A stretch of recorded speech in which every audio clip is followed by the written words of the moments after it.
Sayyidina Ali yang mbahnya Habib Ali ini, Sayyidina Ali bin Abi Thalib. Ya, jadi Rasulullah kita tahu punya menantu yang top alim alama namanya Sayyidina Ali. Sayyidina Ali ku yang menuso. Jadi dekne ku iseng kepengin roh Umar ku wedi. Mergo mangkel. Wong kok ning donya anggere wong tau disentak yo kepengin roh Umar disentak. Wong sak urip-uripe nyentak. Wah. Walhasil Sayyidina Ali ketika Umar wafat, beliau berdoa, ya Allah saya beri kasep supaya ngerti Umar sing mletene ngono anggere wong disentaki wani gak nyentak mungkar nakir. Itu tok tujuannya. Nah, karena Sayyidina Ali itu orang yang luar biasa, walhasil dituruti oleh pangeran kasep.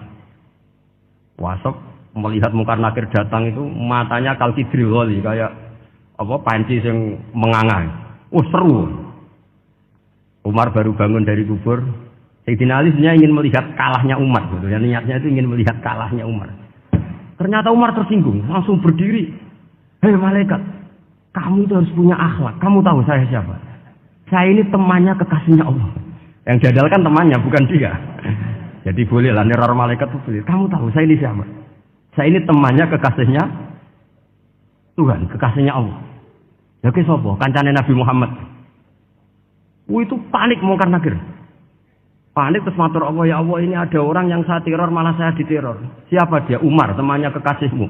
Kata Allah, yo kowe iku yo sing di akhlak sithik, mosok mek kancane Nabi gitu. Semenjak itu terus sopan, ya kok mungkar nakir. Tapi Sayyidina Ali gagal ngelihat Umar kalah. Padahal cita-citanya kepada Umar kali-kali kalah.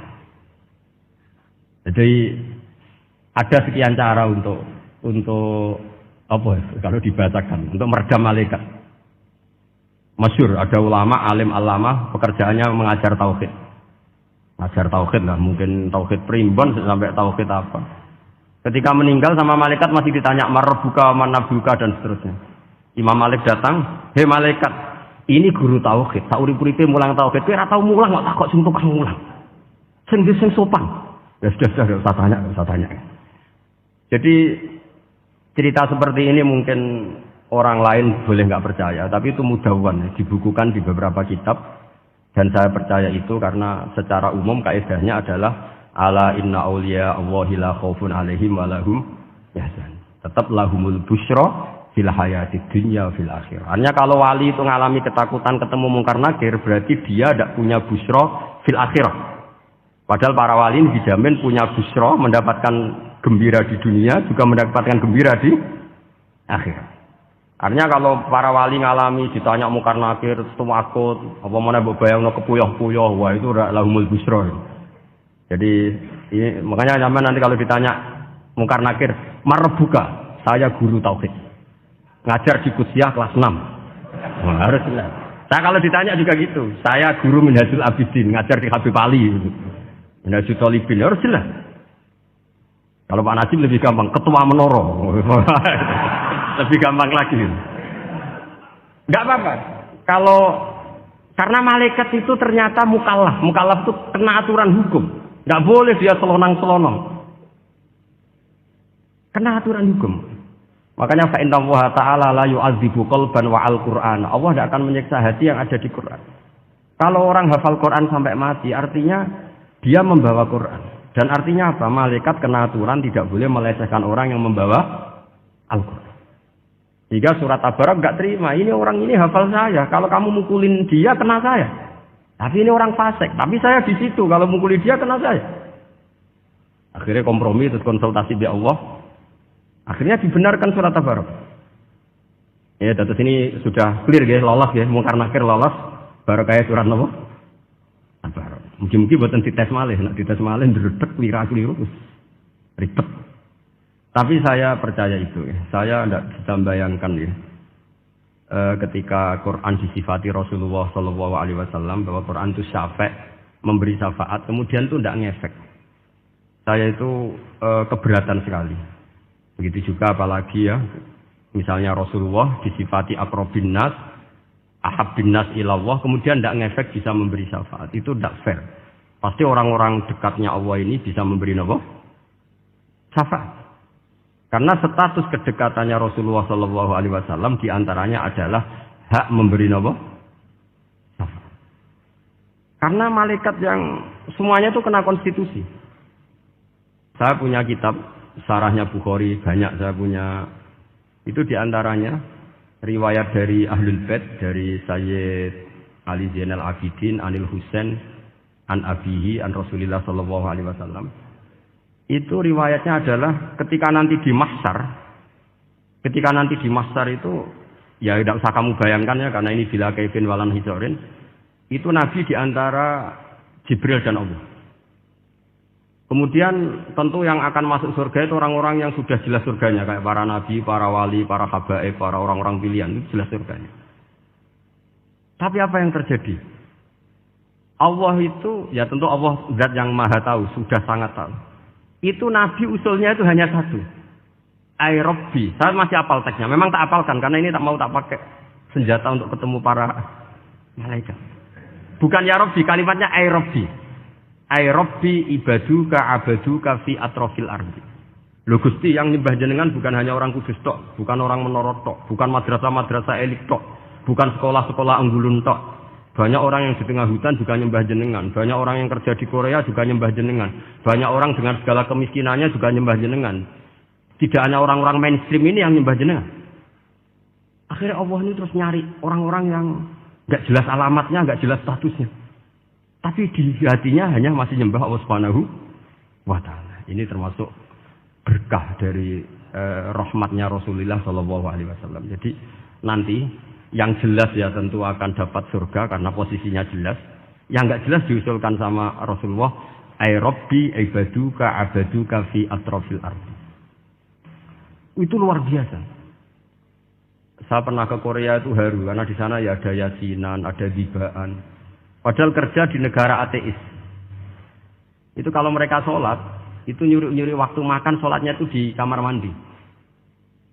Ya jangan bayangkan kamar mandinya kayak di sini yang sempit enggak. Kamar mandi di kota-kota itu kan mungkin lebih bagus dibanding kamar tidur jenengan. Kayak di hotel-hotel itu kan kalau santri so ngantuk. Saking mewahnya jadi bisa kadang ada yang tanya, "Mosok ke kamar mandi nek gue sholat mau cuwilik?" Iwak kamar mandimu ini kamar mandi. Ya sering tanya saya itu sholatnya sah apa enggak? Sah, semuanya gitu tak jawab sah terus. Dan itu yang nanti diusulkan Rasulullah Shallallahu Alaihi Wasallam, ai Rabbi ibaduka abaduka fi atrofil ardi. Di luar orang-orang yang mainstream itu ya Allah, banyak orang yang menyembah jenengan. Saya tuh pernah nangis ketika di Bandara Jakarta ketemu orang wireng, serai melarat, jelas melarat, wireng. Ini aku ketemu saya cium tangan. Gus saya ini itu habis dari Selandia Baru. Kerjanya dia itu ikut mancing gitu, mancing ikan tuna di Selandia. Kalau saya di tengah laut itu sampai 2 bulan. Hiburan saya itu hanya ngaji jenengan lewat YouTube. Coba orang di tengah laut ngaji. Wah itu ning pojok bumi. Jadi ini umat Rasulullah Shallallahu Alaihi Wasallam. Makanya kalau suwon jenengan yakin saja terhadap syafaatnya Quran. Karena semua malaikat itu kena aturan. Di antara aturannya adalah tidak boleh menyiksa orang yang di hatinya ada Al-Quran. Fa innallaha ta'ala la yu'adzibu qalban wa al-Qur'ana. Karena Allah tidak akan menyiksa hati yang ada di Quran, yang ada Qurannya. Jika memiliki jelas ini riwayat saking Ibnu Katsir, pokoknya kalau percaya, apalagi ini didhawuhkan Rasulullah Shallallahu Alaihi Wasallam bahwa surat Tabarok adalah disebut munjiyah. Penyelamat juga disebut wakiyah penjaga. Lalu biasanya orang-orang yang nggak percaya syafaat itu pertanyaannya adalah kan manusia itu wa alaisalil insani ila masa'a. Manusia itu hanya bisa membawa bekal apa yang pernah dilakukan. Itu dijawab oleh ulama-ulama kita ahli sunnah wal jamaah. Entah perlu ditambah anasiyah apa enggak tahu saya. Saya ini kata orang banyak termasuk pengurus PBNU, tapi saya itu tetap nggak pati srek. Kalau ahli sunnah saja, tidak usah ditambahi an-nahdiyah. Karena nanti malah tidak global ini ahli sunnah kok lokal ini jadi ribet. Ya tapi kalau kita di Indonesia ya ditambahi an-nahdiyah tidak apa-apa. Karena mau tidak mau memang dalam hal ikramus sahabah mungkin kita dengan Wahabi itu sama-sama ikramus sahabah. Tapi dalam hal percaya wasilah, kita ini ada miripnya dengan Syiah. Karena Syiah percaya wasilah, NU percaya wasilah. Tapi dalam bab ikramu kulis sahabah, beda kita dengan Syiah. Fa innas Siyin itu ada sahabat yang dihormati, ada yang enggak. Akhirnya terus kita karena itu terus bikin ahli sunnah Ahmadiyah, karena Wahabi itu ya ahli sunnah tapi enggak percaya apa? Wasilah. Ya katanya gitu, kata para pakar-pakar. Saya sendiri hanya nirukan, saya enggak punya kepentingan untuk menganalisis itu enggak. Karena pertanyaan di kuburan itu ya gampang, nanti marbuka, manabiuka itu gampang lah. Tapi ada KNU juga, ada nanti pertanyaannya, wa ma jamiyatuka. Waduh ribet itu. Lama-lama wa ma hizbuka, partai kamu apa? Ribet kan kalau semua orang teasi nambahin malah ribet kan. Subhanallahi wa bihamdihi adada khalqihi wa ridha nafsihi wa zinata arsyihi wa midada kalimatihi. Subhanallahi wa bihamdihi adada khalqihi wa ridha nafsihi wa zinata arsyihi wa midada kalimatihi. Subhanallahi wa bihamdihi adada khalqihi wa ridha nafsihi wa zinata arsyihi wa midada kalimatihi. Subhanallahi wa bihamdihi adada khalqihi wa ridha nafsihi wa zinata arsyihi wa midada kalimatihi. Subhanallahi wa bihamdihi adada khalqihi wa ridha nafsihi wa zinata arsyihi wa midada kalimatihi. Subhanallahi wa bihamdihi adada khalqihi wa ridha nafsihi wa zinata arsyihi wa midada